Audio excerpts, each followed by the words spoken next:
Hey guys, I'm Joe Allam. I'm an Adobe insider and an independent creative of sorts. Today I am joined by Matt Kasmir, a visual effects supervisor who has worked on The Midnight Sky, a nominated film for the special visual effects in the BAFTAs this year. Matt, thanks for joining me, and I hope we've got some great insight to share today. Thank you. It's good to meet you, Joe. So, Midnight Sky. Let's talk about this. So, this is your first nomination in the BAFTAs, right? You've worked on plenty of films before, but the first time being nominated on the BAFTAs. Yes, first time I'm a named nominee.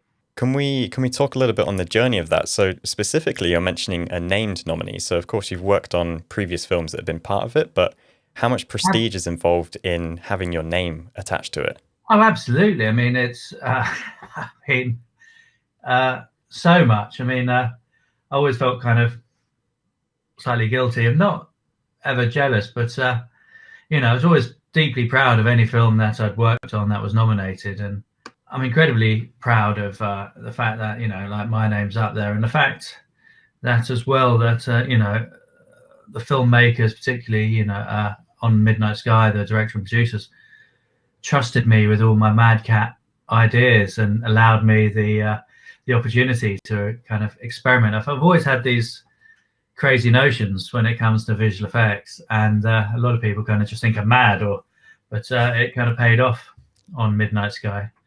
So it sounds like you've been given quite a lot of autonomy then. So directed Absolutely. by George Clooney, how involved was he in the sort of oversight of things, or was it a case of just saying, "Hey, this vision's as much yours as it is mine"? It was a long-standing relationship that's built up over time. This is my fourth film with George, and he had a kind of, distrust is too strong a word, but he'd starred in probably one of the kind of, I think, very similar film, but one of the greatest visual effects films prior to this, Gravity, and he was just very much aware, being a performer, he was literally, to quote, stuck in a robot while another robot hurtles towards him at 90 miles an hour. And as a consequence, he had this kind of, this notion that visual effects was something he'd never really appreciate or understand or want in his films.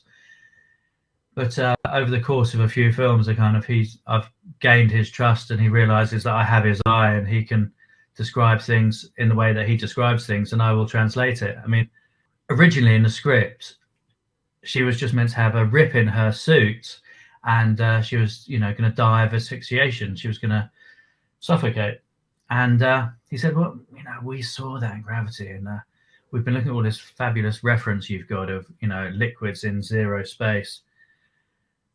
And it's kind of like a ballet. It's poetic. Good visual effects are the effects that you don't notice, which I kind of want to get your perspective on that, because you're effectively saying that your best work, as you mentioned earlier, just kind of gets uncredited because it's so good that you don't realize it's special effects. Absolutely, yeah. I mean, literally, the bit I'm most proud of is the anima performance and the CG faces. I mean, there's one shot where there's the three of them. You have David, you have Felicity. It's entirely CG, and that blows me away more than the fluid sim.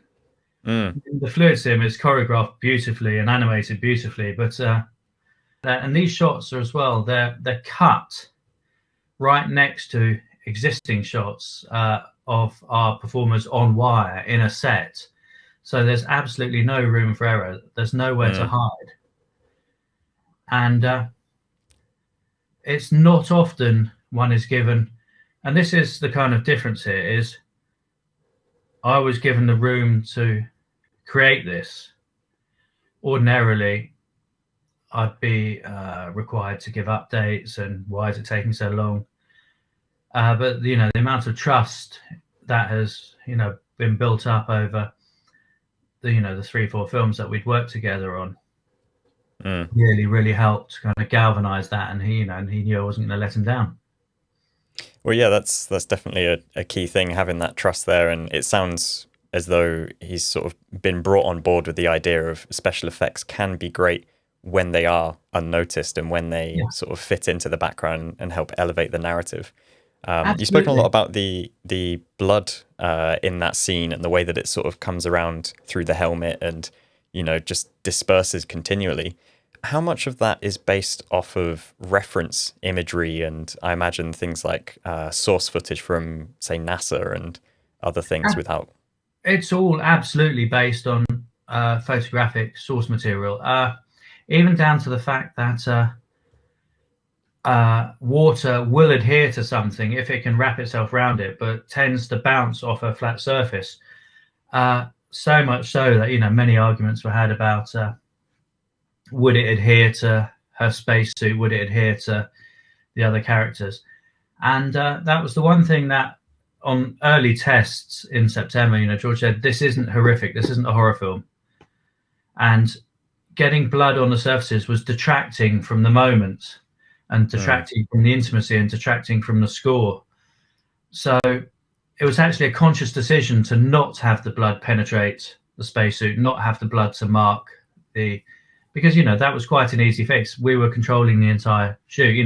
The spacesuit and the environment were CG all the way through. So I love the fact that you're describing it as choreography, because it quite literally is that. It's a somber sort of scene of something that is intensely dramatic, but it's not portrayed dramatically. It's the viewer is led to think like, oh, this is actually very dramatic happening. I didn't see this happening or coming along, just by the sort of slow release of that energy and drama unfolding. And also the fact that, once we'd kind of created our fluid sims, I started to kind of nickname a lot of the various blobs. So, we gave them kind of names because they did have characters, and the amount of nuance that was added to the animation of these blobs was as detailed as any other creature I've worked on any other film. Even if it was just, the fact that it, like one of the blobs, that we called kind of Blobby 2 was, split by a bar. But how he was split by a bar, it had to be, everything was addressed and thought about and considered. That sounds like one of the benefits of working within a team. You've obviously got to, keep yourselves organized. And whenever I worked on agency stuff, doing, collaborative work, and if people didn't name their layers, I would be the one who would come down hard and say, we need to keep things organized. We need to layer it. So you're actually creating almost backstories for your blobs of how they would interact. And it's nice to see that you're keeping it organized with the team as well. And also, I think, you hit the nail on the head. Everything in the film had a backstory, even down to the design of the ship itself. Was all based on a program called the Mars Habitation. So a lot of the ship is, in theory, kind of printed in space based on a kind of an ISIS shaft, but the actual habitation pods were built retrospectively using these kind of 3D printers that had been launched. You're almost creating guidelines in your design of the ship, because you're thinking about how effectively would this be built as it's functioning. Absolutely. I mean, I find, the more limitations you have, and I always find the real world is a great kind of mitigating factor. It helps. And also the one thing that I've learned from just experience, and particularly working with George, is turn everything into a collaborative kind of filmmaking process and involve everyone. So, for example, with the ship, with Maya's death, with the environments, we shot everything using a virtual camera first. So, our DP, Martin, and George were physically walking around a virtual set using a gaming engine, the Unreal 4 engine. And likewise with our LED screen, it was a case of bringing, old process into the forefront and engaging the entire crew in visual effects. Because there's one thing, I've found is we often walk on a set and we're public enemy number one because we're just doing everyone else's job. I got into film because I wanted to run around spaceships. I wanted to blow things up. I didn't want to do it in a computer. So how has that been over the last year then, of not being able to have as direct a contact? I imagine you're doing a lot of remote work on things.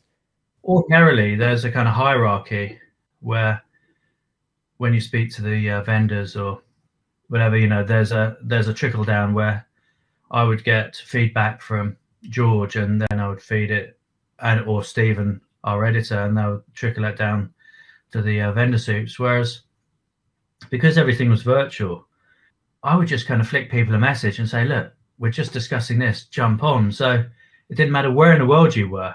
You could suddenly be sitting in the cutting room with me for 10 minutes while we discussed your sequence or your shot.